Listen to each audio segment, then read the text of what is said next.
Menurut saya ini ya, Bang Don gimana bacanya? Pramono Anung itu somebody banget. Dia bukan orang kaleng-kaleng.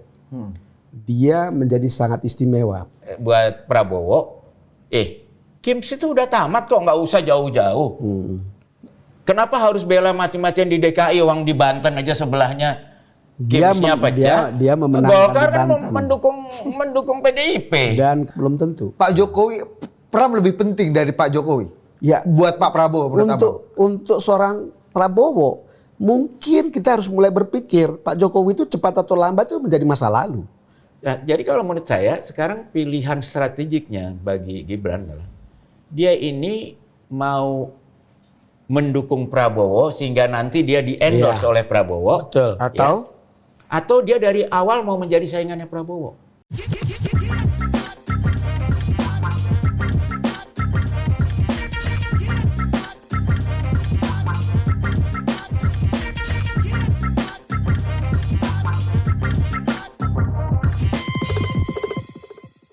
Ya benar ya. Tapi gini masalah keputusan nih Bang.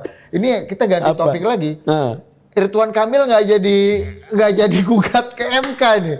Akhirnya Jakarta kan gini. Iya. Kalau kemarin kita lihat tondo-tondonya, wah ini akan jadi 2 putaran nih. Itu Setelah kita melihat Profesor Sufmi Dasko bilang, Iya. ini kan 2 putaran. Wah, Iya. ini tondo-tondo nih kita tahu nih kan, orang-orang canggih ini udah mulai bersuara. Kemarin juga ada masalah-masalah segala macam. Dan pada akhirnya Bang Don, Iya. BHM, Ridwan Kamil nggak jadi mengajukan diri Iya. ke Mahkamah Konstitusi untuk menggugat. menurut saya ini ya, Bang Don gimana bacanya?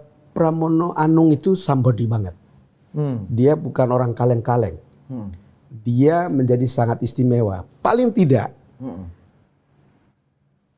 dia banyak orang yang menolong. Dan mungkin Pak Prabowo juga menolongnya untuk tidak kemudian diajukan ke Iya. MK. Kan ini kan hanya perintah partai politik yang bisa membawa dia ke MK. Dan itu tidak terjadi. Dan pasti Pak Prabowo ada andil di situ, Nah, Bang. itu yang orang cerita katanya. Ini harus dikonfirmasi. Teman Ya. dekat saya mengatakan setelah ada perhitungan suara itu seorang Mas Pram menghadap ke Pak Prabowo. Setelah rekapitulasi. Setelah rekapitulasi. Lalu kemudian setelah ada itu kita tahu Pak RK bilang saya pulang ke Bandung. Kira-kira gitulah. Ya, ya. Mungkin sejak saat itu sudah tahu bahwa tidak akan di-MK-kan. Kenapa tidak seperti itu? Saya tadi mencari-cari informasi. Ada yang bilang Pak Pramono itu terlalu penting untuk Pak Prabowo. Pentingnya apa? Mas Pramono ini adalah seorang fasilitator Ya. dan negosiator yang ulung, yang bisa menghubungkan siapapun dengan Ibu Mega. Oke. Karena Ibu Mega, bersama Ibu Mega dia sudah 28 tahun. Oke. Dan Pak Prabowo tetap harus membuka akses ke situ melalui Mas Pram. Ya. Itu sama seperti Mas Pram dulu membuka semua informasi bolak-balik ketika Pak SBY memerintah. Sementara Ibu Mega ada di luar. Oke. Kalau lihat semua itu, menurut saya memang kekuatannya Mas Pram sendiri yang membuat paling tidak, udahlah ada yang sayang sama dia, tidak perlu itu dibawa ke MK. Apakah itu betul seorang Pak Prabowo atau tidak? Karena ada cerita yang berkembang Mas BM. Ketika Pak Jokowi ke Kertanegara kan minta bagaimana caranya 2 putaran. Lalu kemudian katanya Pak Prabowo bilang enggak. Kira-kira gitu. Oh, pertemuan makan Itu- malam terakhir itu Pak. cerita, Iya. tapi itu menimbulkan spekulasi. Iya. Yang Pak kabar burung. Iya, yang Pak Jokowi bilang kangen, tapi nggak mungkin lah cuma sekedar kangen kan Iya. sampai pertemuan begitu kan kira-kira. Tapi Kalau melihat Pak Jokowi yang berkunjung ke Pak Prabowo, artinya Pak Jokowi yang lebih butuh. ya mestinya begitu. Kalau waktu Pak Prabowo ke Solo, Pak Prabowo yang agak butuh. Begitu, Bang. Jadi ceritanya yang saya dengar, nih saya belum tadi saya kalau kita Pak Pram pasti juga tidak memberitahukan apapun tentang yang begini. Tapi kalau kita lihat personalitinya, saya yakin Pak Pram ini kan banyak membantu. Saya wawancara dia di NTV, dia bilang saya banyak membantu Bang. Orang. Kalau dia tidak punya masalah, kita bantu. Dia berhubungan dengan presiden, kita bantu. Dan tentu itu juga termasuk akses Pak Prabowo sebagai Menhankam ke Pak Pak Jokowi dan kemudian akses begitu banyak orang ke Pak Jokowi dan seterusnya pada saat itu, dan sekarang kan dia mendapatkan hasilnya, dia dibantu untuk tidak jadi di MK kan, padahal kan kans untuk itu kan bisa ada saja begitu. Betul. Dan tanpa blessing Pak Prabowo, aku rasa nggak akan ada putusan untuk dugaan tidak maju ke kita MK. begitu, karena pasti partai politik yang harus memutuskan. Karena yang aku dengar juga BHM dan Bang Don, bahwa kan misalnya oke lah, kita tahu jaraknya cukup jauh untuk bisa di MK kan antara Mas Pram dan RK. Enggak dong, 0,7% aja kan. Yang 0,7%, tapi jarak antara RK dan Mas Pram kan hampir jauh, 10. betul. Di situ jaraknya kan. Kan kalau jarak 2-3% dispute-nya boleh. Tapi kan masalahnya adalah yang mau diperjuangkan adalah ini 2 putaran terkait dengan jumlah suara keseluruhan 50+1. 50+1-nya. Karena partisipasinya itu betul. rendah. Kalau dianggap yang menang sebetulnya golput. Betul. Dan Ya, kalau paling gede, dianggap gini, aku dengar dari orang yang katanya ingin mengajukan, kita lihat bos, kalau dihitung dari suara tidak sahnya ikut, maka nilainya Mas Pram nggak sampai 50. Kalau dianggap suara tidak sah. Tapi kan ini kan keputusan politik yang berani juga kalau aku lihat. BHM membacanya apakah ini lobby Pak Pram atau Pak Jokowi sebenarnya udah nggak berhasil, udah turun nih ininya, kredensialitinya untuk bisa menjamin orang yang dia dukung secara terbuka. Saya jawab dengan pertanyaan, apa untungnya buat Prabowo membela Ridwan Kamil habis-habisan? Oh, itu calon gubernurnya dia? Bukan calon dong. yang didukung dia bukan oleh Gerindra. Kan bukan dia Gerindra. Golkar. Dia kan Golkar. Tapi kan Kim. Kim di Banten Golkar tewas juga lawan Gerindra kan? Iya kan? Iya, betul. Loh, jadi buat apa? Buat apa? Di sana ada Prabowo Dasko sebagai ketum Gerindra belain calon Golkar di DKI. Sementara di Banten justru Golkar ingin membunuh calon Gerindra kan? Tapi kenapa? Dengan mendukung siapa? Kenapa buat Pak Prabowo lebih baik menyelamatkan calon PDI dibanding menyelamatkan calon Golkar yang relatif udah saya masuk tanya dalam sama sebuah kamu. koalisi? Tadi kan bilang itu Kim plus lah. Ya. Kim itu koalisinya siapa? Koalisinya siapa? Koalisi Pak Prabowo. Koalisi Indonesia Maju itu kan dari Kabinet Indonesia Maju kan? Ini warisan dari Pak Jokowi maksudnya. Sedangkan namanya kabinetnya Prabowo apa? Kabinet Merah Putih. Merah Putih kan? Iya. Bukan ABRI Indonesia Maju kan? Bukan ABRI Merah Putih. Jadi kalau ada koalisi yang perubahan koalisi, harusnya muncul koalisi baru, koalisi Merah Putih. Dan di koalisi dengan Merah formatur Putih tunggalnya namanya Prabowo Subianto. Dan kita tahu kan di dalam koalisi Merah Putih Prabowo ingin PDIP juga masuk kan di situ. Ya kan? Jadi ini buat convenient kalau buat Prabowo, Kim itu udah tamat kok, nggak usah jauh-jauh. Kenapa harus bela mati-matian di DKI, uang di Banten aja sebelahnya Kimsnya pecah. Dia memenangkan Golkar di kan Banten. mendukung PDIP. Dan kalau hitung-hitungan politiknya dia memenangkan itu di Banten, dia memenangkan itu di Jawa Barat. Iya. Karena itu menurut saya salah satu penjelasan paling kuat itu adalah karena seorang Pram. Bagi saya, dan belum tentu kalau PDI yang lain belum tentu mendapatkan privilege belum seperti tentu. itu. Kalau itu misalnya Anies belum tentu. Belum tentu. Karena kemudian kalau Pram ini kan soal akses menuju ke Ibu Mega. Satu, kedua. Lebih banyak untung dan gunanya buat Pak Prabowo. Kalau untuk membentuk koalisi Merah Putih. Itu betul. Kalau bukan seorang Pram, bagaimana mungkin Anda bisa percaya seorang Anies itu bisa mengendorse untuk mendukung Pram sementara awalnya kelihatannya akan ke RK. Dan bagaimana kalau bukan seorang Pram, bagaimana anak Abah bisa menyatu dengan Ahokers? Ini bagi saya sudah sejak awal mengatakan Pram itu sabadi banget untuk politik kita gitu. Dan disitulah kemudian Pak Prabowo pasti merasa ini penting, apalagi hubungan mereka lama kan di kabinet, menghubungkan yang asal dengan cerita sering berhubungan antara keduanya dan seterusnya. Dan bahkan terakhir kalau kita lihat ketika Ibu Mega kan waktu itu kan berunding untuk dikasih jatah menteri kan, yang berhubungan dengan Pak Prabowo kan Mas Pram. Jadi kita yang satu kali tertangkap kamera itu betul. Kertanegara kan, Bang? Jadi kalau kita lihat seperti itu, ini orang hebat. Karena itu saya tidak pernah ragu, Mas. Tapi kenapa? Dan Pram ini juga Iya. penting karena Prabowo kan tadinya merasa punya hubungan dengan Mega cukup dekat. Iya. Bahkan boleh dibilang anaknya Prabowo, Didit itu dengan cucunya, dengan anaknya Puan itu kan dekat secara pribadi keluarga. Iya. Tapi jalur itu pun ke Mega untuk politik Ya, nggak jalan. tidak sepenuhnya bisa jalan. Jadi ya mau nggak mau Pram ini jadi penting sebagai Dan dia jalur. punya track record yang panjang sebagai negosiator dan fasilitator. Nah, Dan jangan salah loh, Pak PDIP itu apapun kita bilang adalah partai terbesar masih Iya. nomor 1. Artinya Bang Don, kenapa Pak Prabowo itu menegasikan kemauan dan permintaan Jokowi? Karena gini, bicara RK menang atau tidak di Jakarta, itu bukan wajah Pak Prabowo, itu wajah Itu Pak betul. Jokowi. Itu betul. Karena Pak Jokowi yang letterlek betul-betul. Terakhir Pak Prabowo yang kasih surat yang sempat diposting oleh Raffi Ahmad, ada surat dukungan Iya, tertulis Jenderal Bintang 4 Iya. macam-macam. Kan kemudian di take down lagi. Iya, kan. iya. Itu kan itu kenyataan bahwa kayaknya ada something wrong about Iya. it. Kan Tapi kenapa lebih memilih menyelamatkan relasi dengan PDI dibanding wajah orang yang dekat dengan dia? Kan Namanya Pak Jokowi. kalau kita lihat secara keseluruhan, daerah-daerah penting itu kan Jawa Timur, Ya. Jawa Tengah, Ya. Jawa Barat, Banten. Itu dibanding DKI itu masih termasuk kecil kalau dibilang lumbung suara begitu. Ya, ya. Tapi bagi saya bukan itu. Ini tempat yang besar. Jakarta, Ya, Bang. ini tempat yang besar. Penjelasannya cuman karena ini perang.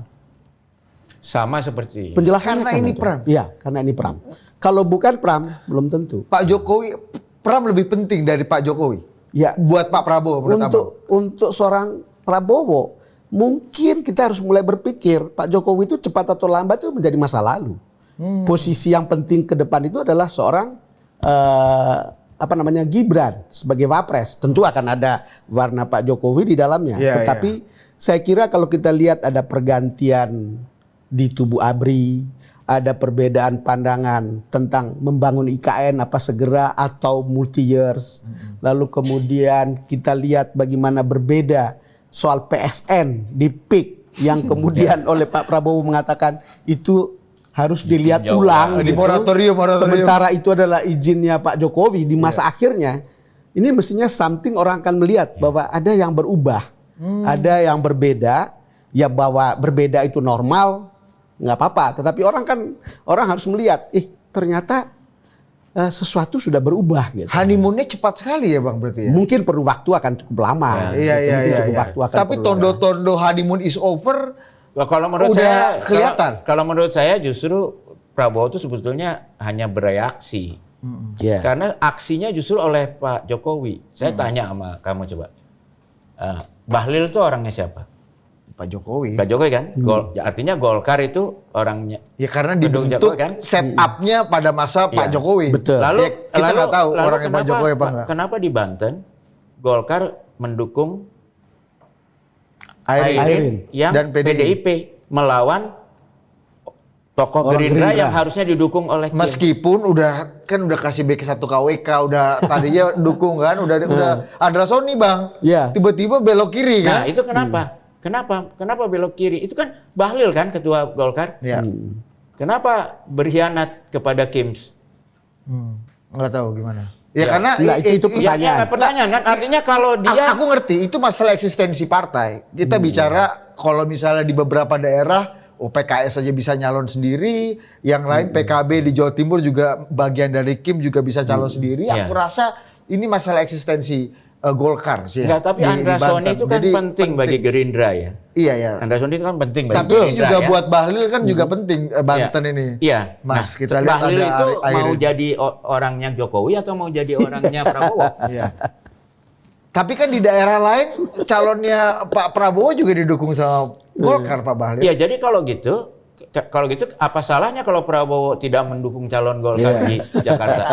Iya kan? Iya. Iya, iya di Jadi bagian. bisa dikalkulasi kayak begitulah. Iya, iya. Saya boleh di situ tapi di sini nggak beda kita. Iya, iya. Di sini bisa kita sama, di situ kita bisa beda. Bang, tapi kan belakangan ini Bang ya kalau kita lihat dari nuansa public opinion Iya. PDI. PDI kan masih cukup keras. ke Pak Jokowi, junto Pak Prabowo. Iya. Karena bicara mengenai penggunaan aparat, penggunaan ASN, macam-macam segala macam narasi yang digunakan oleh Sekjen Mas Hasto, Bang Deddy Sitorus. Itu kan bukan hanya menyerang Pak Jokowi ansih, tapi kalau kita bicara aparat negara yang dia tuduh, itu kan juga itu kan aparatnya Pak Prabowo. Kalau kita lihat itu sebetulnya yang diserang adalah Jokowi. Iya. Karena aparat yang diserang adalah aparat yang diangkat Oleh oleh Jokowi di saat-saat kan terakhir. anak buahnya Pak Prabowo Betul, sekarang, Bang. tapi kan Pak Prabowo juga paham atau publik juga paham yang dimasukkan itu adalah Jokowi. Itu nggak sama gini, itu nggak juga membuat hubungan Pak Prabowo dengan PDI harusnya tambah berjarak. Enggak, kalau itu tidak ada Ini- pengaruh apa-apa kalau Nah. kita lihat. Kenapa ada Masa pengaruh? sih, Bang? Karena kemudian itu diketahui. Dan itu kan selalu ada. Nah, dalam Kita hal- tanya 10 orang Ya. hubungan Ibu Mega dan Pak Prabowo. Pak Prabowo apakah baik? 11 mengatakan baik. Nggak, dan dalam hal ini kan Kamu ketawa-ketawa ikut-ikut. nggak, dalam hal ini kan betul yang disatakan Don. Jadi dalam hal ini ya kalau komunikasi antara paling nggak antara Pramono sama Prabowo lancar, Iya. kan masalah komunikasi ini orang-orang walaupun ini sekarang saya presiden, ini orang-orang sisa lama loh. Itu betul. Ya, saya mau bersihin, kasih saya waktu untuk bersihin. Ya kan? Oh menarik ya. Transisinya nggak bisa Jadi cepat. jadi kerasnya Sekjen Hasto Kristianto kepada kekuasaan ini aku anggap ya Pak Prabowo junto Jokowi atau Jokowi junto Prabowo gitu Bang, karena masih dalam satu tubuh lah kurang lebih, karena ada Tapi masih orang selalu bisa memisahkan itu. Kan publik ini kan bukan rahasia umum. Pejabatnya, panglimanya kalau dia kritik tentang ada orang Babinsa ikut, mereka bilang oh ini masih atas perintah jalur lama. Gitu juga Parcok gitu kan kira-kira begitu. Dan ini siapa orang-orang lama ini? Iya. Kan itu kan diangkat oleh Pak Jokowi dan dianggap betul-betul sebagai orang Jokowi. Jadi Pak Prabowo, Contoh yang jadi paling- Pak Prabowo juga nggak punya kontrol 100% terhadap aparat baik kepolisian, tentara atau aparat sipil Ya yang pasti ada. punya kontrol 100%. Tetapi kan ada bagian-bagian yang tertentu untuk kepentingan politik. Mungkin itu bisa dibiarkan sebagai sebuah isu di mana kemudian kan selalu ada bad guy-nya yang kemudian jadi sasaran lalu kemudian nanti itu akan diselesaikan oleh Pak Prabowo. Jadi Pak Prabowo tidak menahan tapi juga tidak mendorong rasanya dalam seperti itu. konteks penggunaan apa yang PDI serang kemarin. Dugaan saya begitu. Kalau menurut saya justru ini dijadikan alat testing buat Pak Prabowo. Oke, saya belum ganti, saya lihat dulu ya, kamu masih tetap ikut Pak Jokowi atau udah pindah ikut saya, Iya. ya kan? Contoh yang paling gamblang menurut saya adalah dipromosikannya Mayor Jenderal Kunto, anaknya Pak Trisutrisno. Dia kan Jadi kritis Pangkostrat. terhadap Pak Jokowi, Iya. digeser. Jadi apa sekarang Bang? Sekarang dia jadi Pangko Wilhan. Pertama Itu kali loh, penting tuh, bukan Pangko Wilhan angkatan tuh laut. jabatan Angkatan penting. Darat pertama Pertama. yang duduk di situ. Harusnya Angkatan Udara atau Angkatan Laut, biasanya laut. Laut. Ya. Oh kita lihat, oh iya ya. Jadi reposisi dan mutasi di Tentara Nasional Indonesia, Anda lihat ini juga mulai itu sebagai sinyal Apa yang bagaimana Bang Don Pak baca, Pak? Prabowo. Yang Itu Bang Don sebagai baca sinyal dari- bahwa Pak Prabowo mau mengganti Ya. repositioning untuk kemudian menempatkan orang-orang dia. Kalau kita lihat kan orang pertama yang paling dia perlukan sebetulnya adalah badan intelijen. Makanya orang yang ditempatkan di situ adalah orang yang sekamar dengan dia ketika di Magelang. Jadi kalau itu sudah dipegang, ya udah. Walaupun kemudian Pak BG harus diakomodir untuk naik ke Menko Polhukam ya, untuk kemudian ya udah ada kerja di situ, tapi kemudian semua pusatnya itu kan ada di sini sebetulnya kekuatannya, termasuk tentu untuk melihat tentang posisi-posisi orang di ketentaraan dan mungkin juga sebentar lagi akan ada di kepolisian. Gitu.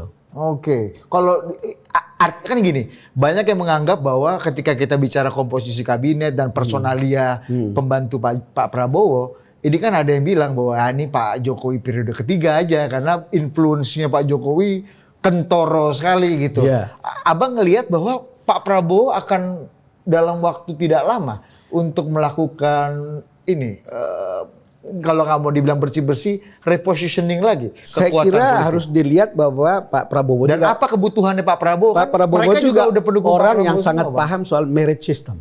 Menurut saya dia sangat paham tentang itu, soal kapabilitas orang, lalu kemudian kinerja orang, untuk kemudian membuat pemerintahannya berjalan dan menghasilkan output yang baik atau positif begitu. Nah, lalu kemudian ya itu nanti pasti akan ada proses evaluasi seperti yang dia bilang. Nanti juga akan ada penggantian, tapi saya kira orang-orang yang hebat, orang-orang yang baik akan tetap dipertahankan. Karena saya lihat orang-orang yang ditaruh di sekitar itu kan begitu banyak orang ya, mungkin juga kader yang dipersiapkan, tapi kita tidak tahu apakah perform atau tidak. Kita tunggu dalam waktu 6 bulan, dalam waktu setahun, kan bisa kita tunggu. Dan itu akan sangat berpengaruh juga misalnya kapan PDI bisa menyatu. Misalnya, apakah setelah hubungan atau setelah Pak Jokowi akan berkurang misalnya kekuatannya akan kemudian membuat itu menyatu atau tidak, kita belum tahu gitu. Atau ini sebenarnya Bang, dengan tadi satu kata Bang Don, reposisi orang-orangnya Pak Jokowi diganti dengan orang-orangnya Pak Prabowo yang sangat kentoro lah tadi ya. Kemudian persoalan Mas Pramono Anung yang dibatalkan gugatan MK-nya, ini gestur untuk mengajak PDI join kah? Semakin dekat itu Bang? Ya, sampai sekarang kan sebenarnya posisi itu terbuka. Itu betul-betul sangat tergantung Ibu Mega. Kan gitu. Dan Ibu Mega kan kita tahu bahwa itu tidak mudah untuk menegosiasikan sesuatu ya. Apalagi urusannya ada Pak Jokowi di situ. Gitu. Itu persis kalau kita lihat bisa lebih parah dari hubungan dengan hubungannya Pak Ibu Mega dengan Pak SBY. Pak SBY kan lama begitu. Lalu kemudian bukan berkhianat dalam pengertian partai. Ya. Kalau Jokowi kan itu betul-betul dianggap sebagai sebuah pengkhianatan. Saya tidak tahu apa alasan bagi seorang Ibu Mega misalnya untuk reconcile. Walaupun tentu saja untuk kita baiklah, lebih baik rekonsiliasi ya. Tetapi kan kita melihat sejarahnya Ibu Mega seperti itu. A ya A saja, nggak ada amin dan nggak ada A plus. Itu Ibu Mega gitu loh. Nah, tapi hubungan dengan Pak Prabowo sekali lagi seperti saya katakan, 10 orang yang tanya, 11 bilang baik. Gitu. BHM melihatnya gimana? Ya kalau saya kembali ke pikiran persoalan saya, kabinetnya Pak Prabowo ini kan namanya Koalisi Merah Putih. Dan dari awal yang dimaksud Koalisi Merah Putih itu PDIP ada di sana. Betul. Ya kan? Meskipun in fact BHM juga udah pernah bilang, Pak, kalau kata Prof Didi Rabini, mempertanyakan Pak Budi Gunawan itu PDI atau bukan sama kayak mempertanyakan Pak Mahfud itu Madura atau bukan gitu. Sama aja. Iya. Kentoro sekali. Itu Gitu. Jadi ngapain lu tanya lagi? Itu kan udah ada PDI di situ. Dan kita lihat Mas Bambang, dari semua anggota kabinet, semua orang yang kita lihat dilantik kabinet yang sangat gemuk, 2 lembaga, 2 badan penting itu nggak diutik-utik sama sekali. BRIN dan BPIP Bang. Tetap nggak diutik-utik sama sekali loh. Sekarang, artinya masih dalam kekuasaan Ibu Mega. Sekarang ini kita lihat ya agak nyimpang dikit. Di Syria kan, pemerintah jatuh kan, lari kan Assad Ke Moskow. Tahu nggak apa yang dilakukan oleh pemenang dari itu? Dia kan bilang sama perdana menteri yang ada, kamu stay dulu di situ. Atur transisi supaya smooth. Jadi itu ya, kalau orang yang dididik secara militer, yang paling bahaya adalah pada saat transisi terjadi vakum. Karena kalau vakum kita nggak tahu yang ngisi itu siapa. Nah hubungannya sama Pak Prabowo apa? Prabowo juga melihat gitu. Ini jangan, kalau dia terlalu cepat bergerak, create vakum, bahaya. Ya, padahal dia mau koalisi yang bahkan PDIP masuk. Jadi dia nggak mau create unnecessary enemies. Udah kamu yang ada di situ gitu, pelan-pelan saya lihat satu-satu ya. Oh kamu kayaknya nggak cocok situ, kamu di sana aja. Saya bisa prediksi gitu misalnya. Mungkin di reshuffle berikut Ridwan Kamil bisa masuk jadi menteri kok. Atau jabatan apalah gitu ya. Karena dia juga nggak mau create necessary enemy gitu loh. Tapi yang penting yang mengutip tempo Mas. Mengutip tempo untuk menutup wajah Ridwan Kamil. yang penting tuh strategik dulu. Kalau tentara tuh mikir perang itu yang penting tuh kita lihat logistik. Makanya kalau di rute Pertamina diambil duluan, harus cepat itu. Kepada taipan-taipan yang besar harus dikasih pesan. Ya. Sekarang saya bos ya. Ya. Nah, biasanya pesan gitu ya. Sudah tahu lah. Tahulah. Kita evaluasi kembali semua keputusan yang menguntungkan kalian. You punya network juga harus dievaluasi. Tapi ada satu tesis gini Bang Don, aku sama Ari kemarin diskusi-diskusi. Kenapa ya? Kita lihat narasi PDI Mas Hasto lah sekjen. Keras sekali kan belakangan terakhir dia juga di tempatnya Bang Akbar Faisal beliau bicara dia lagi ditarget untuk dikriminalisasikan di KPK macam-macam segala macam. Artinya yang dituduh ya kekuasaan, meskipun kata Bang Don enggak, itu yang dituduh Jokowi. Betul. Tapi buat orang awam kekuasaan tuh kadang-kadang ya kan Pak Prabowo juga simbol dari kekuasaan. Sehari sebelum Mas Hasto ke podcastnya Akbar. itu teleponan sama saya. Apa cerita? Ya, dia bilang saya kan mau buka-bukaan. Mas, mau buka-bukaan yang mana? Yang dia maksudkan ya itu. Iya. Itu termasuk perilaku politik Pak Jokowi dan anak buahnya, kira-kira begitu. Bukan Pak Prabowo. Jadi Parcok. Bukan. Agak lucu, Sama agak aneh buat saya agak aneh. Enggak, bagi kita aneh, tapi bagi publik juga sudah mengerti itu. Ya, Apalagi politisi. Apalagi para pemain. Politisi itu punya dua kerongkongan. Apa?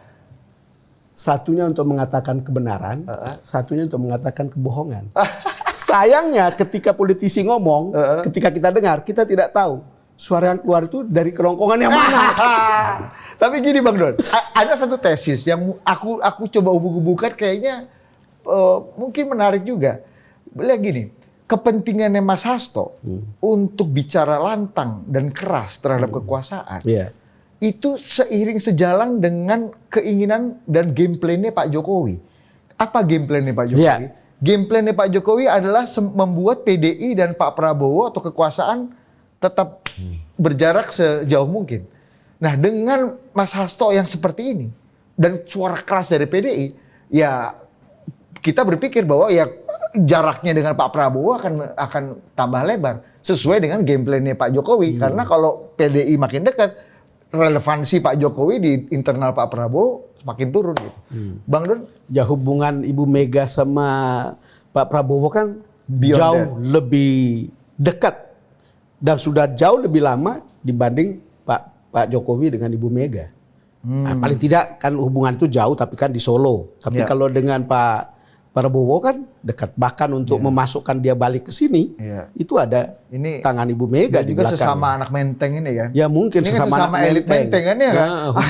Hubungan keluarga mereka juga oke gitu. Tapi ya sekali lagi memang tesis gitu gimana Bang? Misalnya ya Mas Hasto yang keras itu justru malah mendukung game plan-nya Pak Jokowi untuk membuat PDI dan Prabowo makin berjarak. Saya rasa Mas Hasto juga pasti telepon teman-teman di Gerindra untuk bisa menyampaikan itu. Tapi menurut saya Pak ini Prabowo bukan ke Pak Prabowo ya gitu mungkin ya? Nah iya bisa jadi kan begitu. Dan tidak ada kan reaksi dari Gerindra ketika Mas Hasto keras gitu.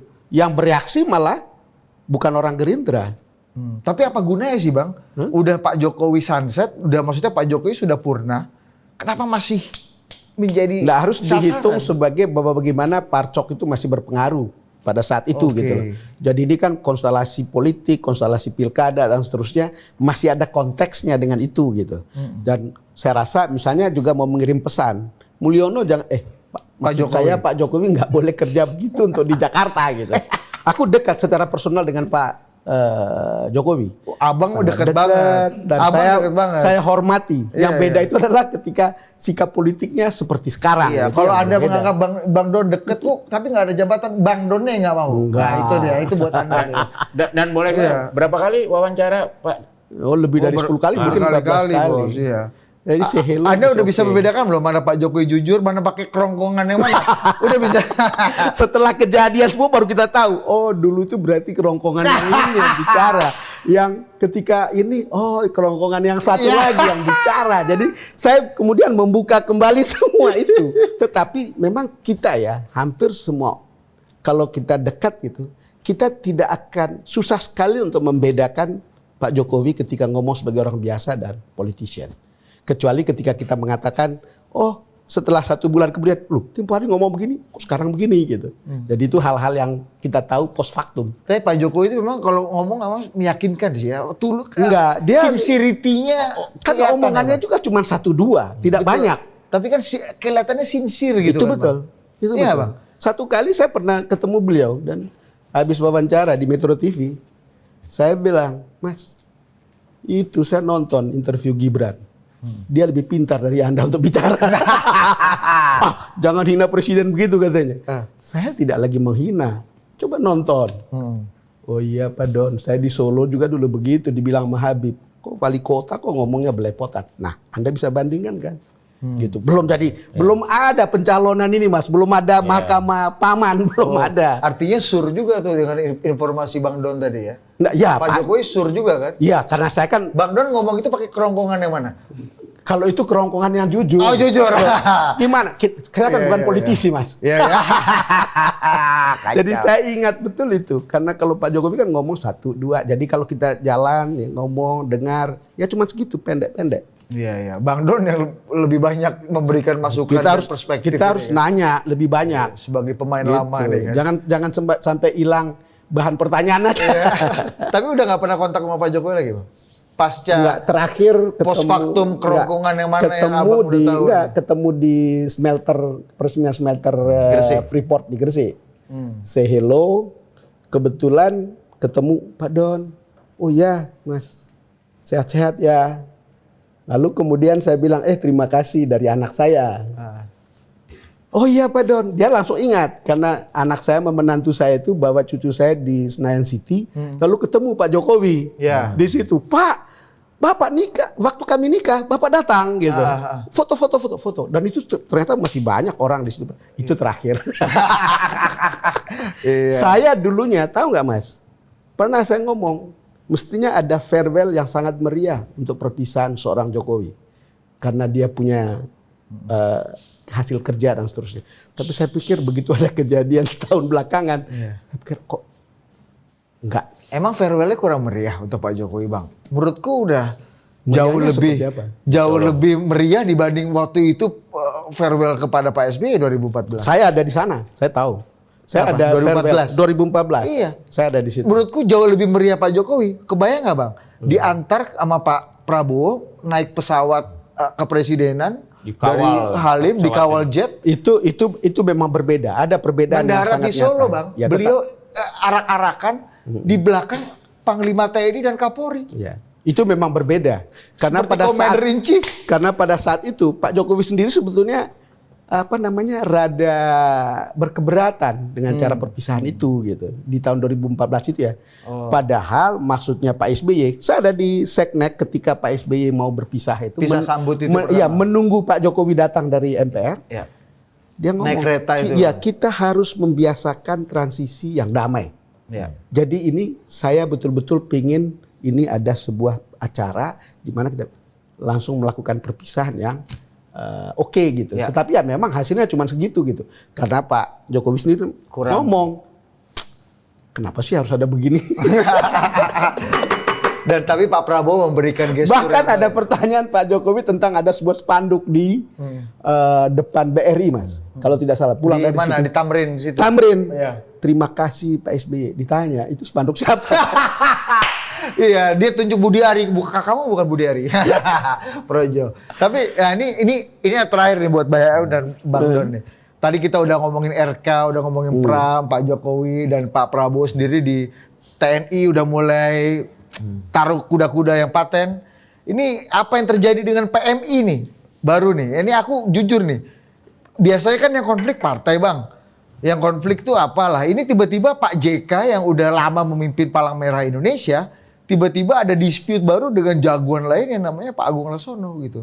Coba aku mau info terkini kita dari nggak tahu persis dari sisi apa menariknya dan apa yang terjadi dari sisi Agung Laksono ya, tapi yang kita baca, yang kita dengar, karena Pak Agung Laksono itu bilang sudah terlalu lama di politik, sudah terlalu lama berhubungan dengan kekuasaan. Saatnya sekarang setelah umur 70-an udah ikut dalam kegiatan kemanusiaan.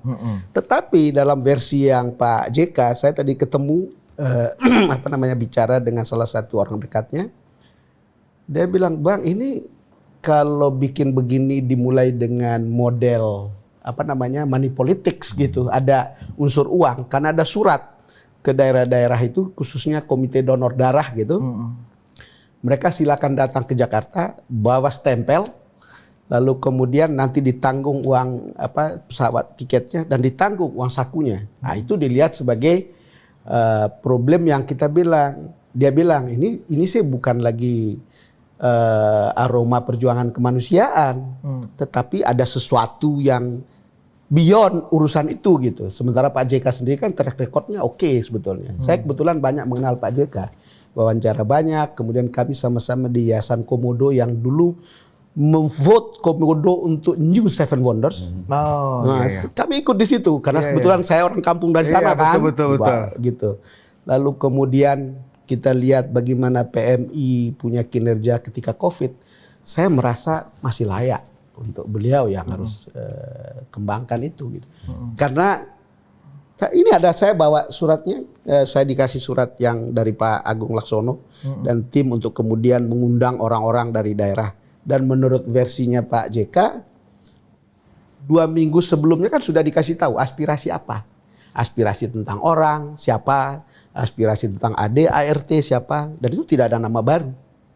Tidak ada nama baru, karena itu ya jalan saja gitu. Tiba-tiba ada Agung seperti ini. Gitu. Iya, ini hanya tadi BHM melihatnya ini faktor Pak Agung Laksono yang pengen mestinya ada sesuatu di luar itu. Nah lah. itu ya makanya kalau itu kan analisa ya oke lah, Bang Don lah pengen kalau udah senior pengen saya terus kemanusiaan. terang nggak masuk dalam radar saya itu apa yang terjadi, walaupun kalau spekulasi saya, dugaan saya mungkin ada orang di dalam situ yang yang nggak betah, Karena terus ini kan cari jalan lah, betul. Karena ini kan melibatkan 2 orang yang gini, sebuah lembaga jadi penting ketika yang berkonflik ini 2 orang yang juga jagoan gitu Bang. 2 gajah ini bertarung.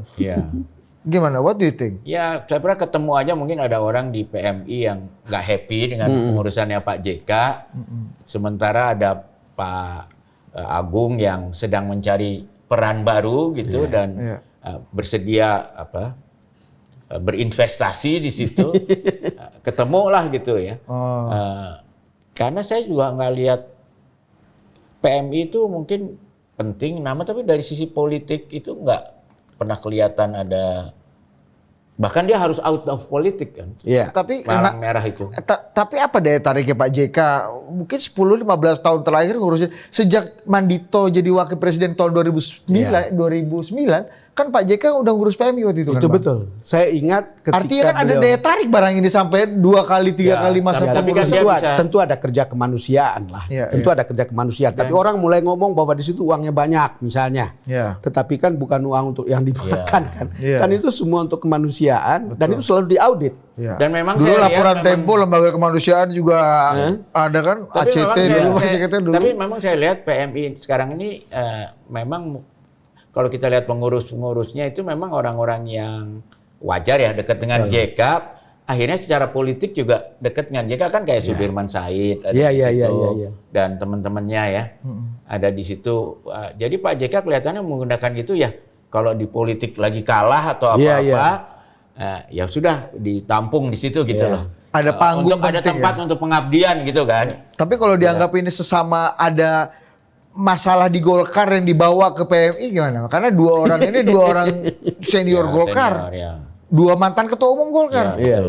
Saya tidak punya data tentang dan nggak punya atensi untuk ikuti. Cuman menjadi ini memang tiba-tiba kok jadi ribut kayak begini gitu. Tentu ada sesuatu.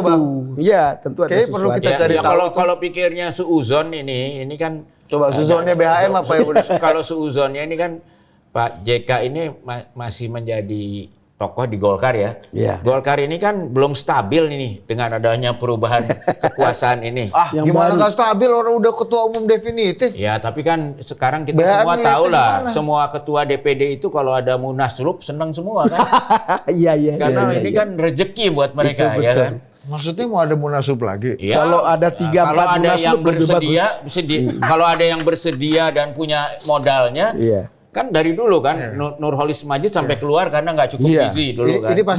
Ini pasti pengalaman Bang Don mengikuti Munas 2009 di Riau 2010 itu seru. Jangankan orang yang biasa itu happy semua itu Bang ya. Ini yang voter semua happy. Yang paling ada di depan mata itu konvensi Golkar tahun 2004. 5 orang maju, 5 orang menjadi kantong gizi. Gila itu. Kan, jadi orang merasa semua ya. lima kamar hotel. Iya. Satu orang dapat 5 kamar hotel karena disediakan ini, termasuk Pak Prabowo menyediakannya. Iya. Tetapi votersnya iya, tetapi kok cepat sekali beredar. Iya. Akhirnya kan kita tahu siapa yang terpilih. Iya, dan bayangkan Pak Wiranto. semua yang pernah berlaga di Golkar ya, semuanya mutusin kayaknya lebih murah saya bikin partai sendiri dah. Itu betul. Akhirnya Prabowo bikin Gerindra, Wiranto bikin Hanura, Bang Surya bikin Bang Nasdem. Surya bikin Nasdem. Betul. Terus? Ya, karena akhirnya dihitung-hitung, waduh, mendingan uangnya saya pakai bikin partai Betul. sendiri. Terus Anda lihat kalau sekarang gosip-gosipnya masih muncul lagi. Ya Pak Jokowi pengen masuk Golkar lagi nih mumpung ada Bahlil di sini dan Iya. Pak Bahlil ini Kanda Bahlil ini ya sasaran antara aja lah ya kan. Hap. Hap, Ya, what do you Ya. think, Bang? Saya tidak punya informasi tentang itu, tapi kan cerita di luar sana adalah bahwa Pak Jokowi disediakan tempatnya Ya. sebagai ketua Dewan Pembina di Golkar. Lalu kemudian ada senior-senior Golkar yang merasa berkeberatan. Kenapa? Kan orang kan harus punya masa kesertaan di Golkar itu berapa lama dan seterusnya. Jadi kemarin bahkan ketika beliau datang ke sini kan dianggap bahwa dia akan diangkat sebagai Iya. Ketua Dewan Pembina ketika Betul. Bahlil mengatakan akan ada orang penting. Itu gosipnya rame itu, Bang ya. Rame Betul, sekali, betul. tapi ternyata tidak terjadi seperti itu. gitu. Iya, kita kena prank Ya. juga kan. Dan kalau mau dikait-kaitkan dengan JK itu kan termasuk yang hampir semua orang tahu, JK termasuk yang nggak setuju. Betul. Ya kan? Sehingga mungkin Dia lebih terus diganggu terang lah, untuk mengatakan dikasih tidak pesan, setuju. ya. Ya, jadi tapi kalau menurut saya sih kembali ke soal yang tadi ya, PNI. yang sebelum PNI. Kalau menurut saya sih realistis ya, kalau saya kira kalau saya sama Don jadi penasehat Prabowo politik itu, kita kan tidak akan menafikan bahkan pada saat Pak Jokowi berhenti itu popularitasnya masih 75%, ya di atas 70. Dan memang mungkin menurun terus, terutama dari kalangan terpelajar, elit yang baca. Tapi kan di level bawah Ya. ini masih karena dengan bansosnya, dengan apanya, Betul. Ya. mereka. Nah, saya kira Pak Prabowo itu pertama, ya kalau kita kenal orangnya itu kan sangat mengagung-agungkan sifat satria, benar kan? Sampai dia bikin padepokan, pokoknya sangat satria minded lah. Nah, dia itu nggak mau satria itu dianggap orang yang berkhianat. Betul. Ya kan? Dia nggak mau punya image dia mengkhianati Jokowi, nggak mau. Kecuali Jokowi mengkhianati dia Itu dulu. betul. Ya. Karena itu saya nggak heran dalam kasus cuman satu putaran di Jakarta, karena dia merasa Kims yang sebetulnya punyanya Pak Jokowi ini mengkhianati dia dulu di Banten. Ya. Ya, jadi buat apa dia? Jadi Maksudnya wajahnya Pak Jokowi di Kim itu ya Pak Bahlil lah. Iya. Iya, Anda anggap iya, begitu iya, lah. kan? Ya, itu yang paling kentoro ya. Ya, gitu kan udah jelas kalau itu. Nah, jadi akhirnya dia tapi dia nggak mau. Dia akan memberi penghormatan, makanya dikawal. Itu kan saya setuju. Itu Iya, Pak Jokowi itu sebenarnya nggak comfortable dengan dikawal pakai Sur lah. pakai itu. Mana gak sur dong pasti ya kan. Kalau Aku taunya aku diumbang tapi aku sur. ya, ya, tapi maksud saya kalau dia punya keputusan untuk memilih sendiri, dia maunya Dia kan berpisah, sederhana pasti saja. dia nggak akan pilih itu. Iya. Beliau kan maunya kita tahu Bang, mau naik pesawat jet Komersial. komersial apa Betul. segala Ya, macam. ya, Tapi ya, kan ya. itu udah Dia mau- itu sirkus lama lah. Iya. Ya, Pak Prabowo kan memberikan sirkus Iya, baru iya, yang iya, lebih iya, proper. Tapi- Seperti di Amerika, Bang. Semua presiden di Amerika setelah presiden lama mengantarkan pelantikan dan pengambilan sumpah di Capitol. Ketika itu presiden baru mengantarkan presiden lama naik ke Marine One Iya. helikopter Udah untuk ke selesai. Andrews Iya. dan naik dibikin upacara dan naik Air Force Iya. One untuk Iya. kembali ke kota Ya, asalnya. ya terakhir. Itu Terakhir. ya, Maksudku, itu kan dan tradisi yang coba di- ya, Prabowo sangat terpengaruh oleh tradisi Exactly. seperti itu kan. Exactly. Tadinya Pak sirkusnya Pak Jokowi kan nggak gitu. Ya, tapi jangan Pengen salah ya. kembali ke sirkus ini lama. problem kita suka atau tidak suka. Jokowi kan sukses 10 tahun berkuasa, ya kan? Iya, dengan sirkus. Nah, Itu. Kita dengan harus- sirkus itu. kita harus nah, ini menerima. problemnya daripada sukses. Itu tidak tahu kapan bahwa cara yang sama itu udah nggak laku lagi. Gitu loh. Atau gini, ini namanya sulap, Bang. Sulapnya kan, wah paten nih, bisa sulap Iya, ini. iya. Ternyata ada pesulap merah Iya. yang bisa bongkar trik-trik sulap Iya, iya. ini kan. Itu udah nggak Iya, laku kalau makanya. sulap Nah, kau. Enggak. Tapi Tapi yang tahu pesulap merah ini kan baru kalangan di atas betul. pelajar, Ya, belum Bang Don. sampai ke bawah. Orang kayak Bang Don itu. Ini, ya, tapi ini kalau misalnya makan bergizi itu jadi, Iya. ya kan? 3 juta perumahan Jadi. rakyat itu jadi apa Iya, segala macam. Orang kan lupa bansos, Betul. lupa sama yang betul. itu. Ya, jadi ini adalah bagian dari transisi itu. Shifting ini ya. Shifting Ke ke sirkus baru. Sirkus Ya. baru. Nah, Ya kita Mana harus ada mengakui penutup, bahwa ada sejumlah keberhasilan yang kita nikmati semasa Pak Jokowi ya. Kalau kita lihat Sejumlah secara atau banyak, fisik, Bang? banyak mestinya, Ah. banyak mestinya. Yang Ini jadi, kerongkongan apa nih yang dipakai nih? nah, kalau ini kerongkongan yang jujur. kita harus jujur. Iya, iya, iya. Kalau mau lihat contoh ke kampung saya, dari penerbangan 1 kali 1 minggu menjadi 15 penerbangan 1 hari dan Labuan Bajo menjadi sebuah wisata premium Ya. yang besar. Ini semacam sebuah sulap sebetulnya dibandingkan dengan tahun-tahun sebelumnya. Iya, iya. Tentu ada beberapa daerah lagi gitu. Ada beberapa infrastruktur yang kita tahu, misalnya orang mana pernah dulu berpikir tentang Trans Jawa seperti sekarang. Toba sekarang Iya. majunya kayak apa kan? Iya, jadi kalau kita lihat hal-hal begitu ada gitu. Problem Pak Jokowi itu kan ketika mungkin itu pengaruh dari sukses juga, Mas. Merasa bahwa saya bisa berkuasa lebih panjang. Iya. Saya harusnya bisa lakukan ini lebih lama lagi. Kalau tidak saya lakukan lebih lama lagi, anak saya bisa melanjutkannya. Yang kemudian oleh kelas atas, masyarakat kelas atas mengatakan nepotistik sekali gitu. Ya tentu ketika kita lihat cara masuknya ke situ itu adalah dengan ada paman di sana, kita mengeritik perilaku politik semacam itu.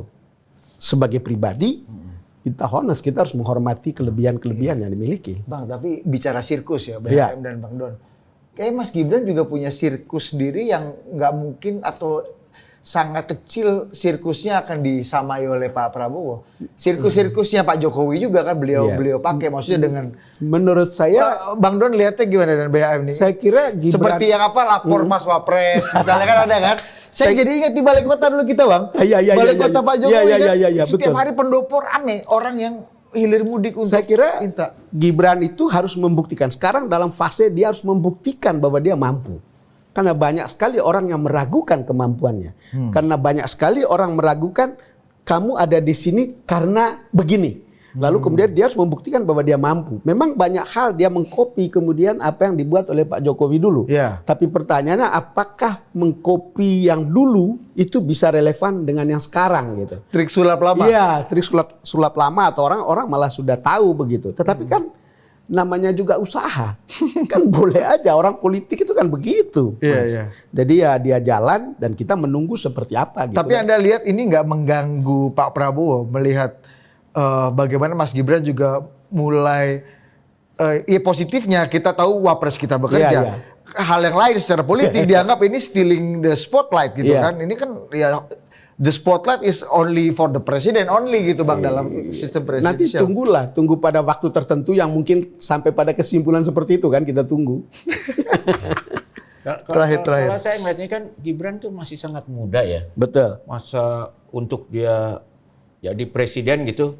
Misalnya kalau dia harus seperti Prabowo harus ikut 4 kali pertarungan untuk jadi wapres dan itu kan 20 tahun. 20 tahun lagi Gibran usianya lebih muda dari Prabowo sekarang. Iya. Ya. Iya kan?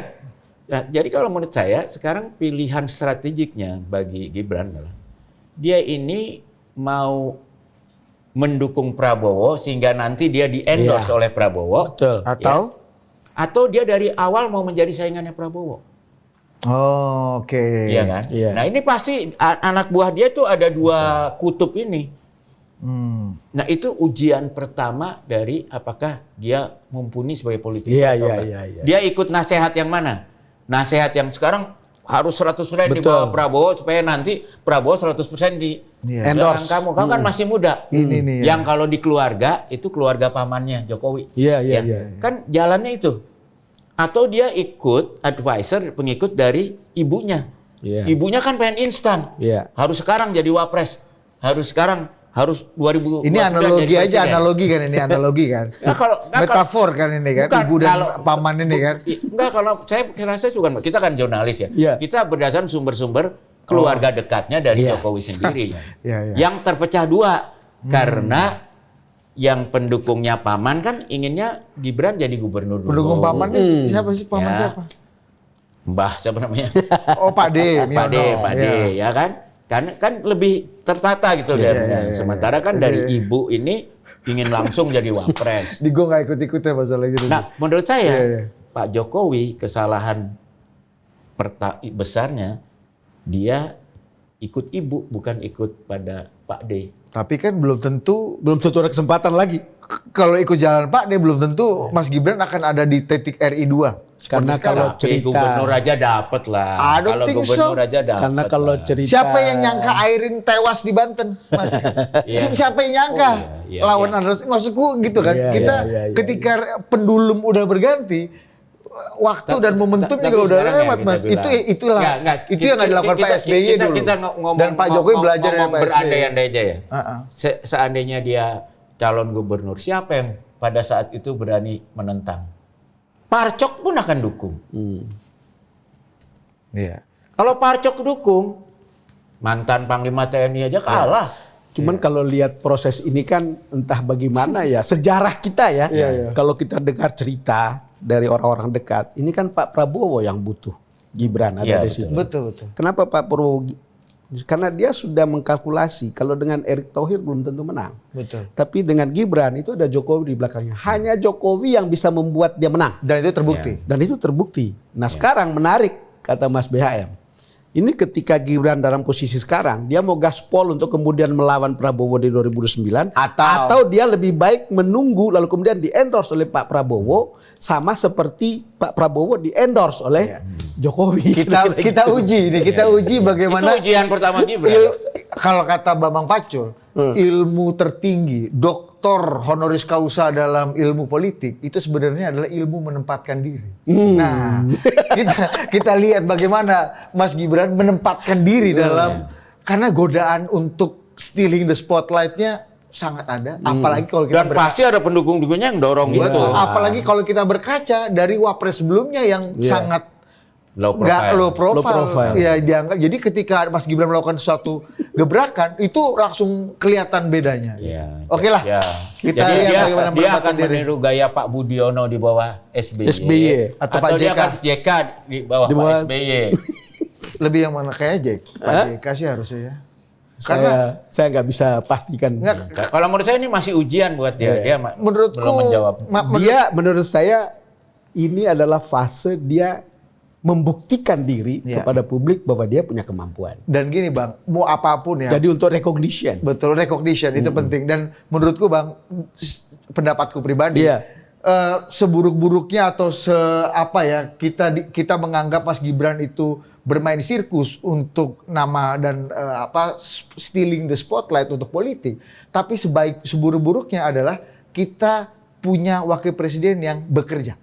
Itu lebih penting dibanding ini kita curiga Mas Gibran mau ambil spotlight atau mau Pak Prabowo. Jadi pengganggu atau jadi pendukung? pengganggu atau jadi pendukung. Tapi yang paling penting buat gua adalah Kerja. kita punya wapres yang kerja. At Nanti least ketahuan. kemudian ikut kata Pak Jokowi kerja. Nah, oke, sampai jumpa.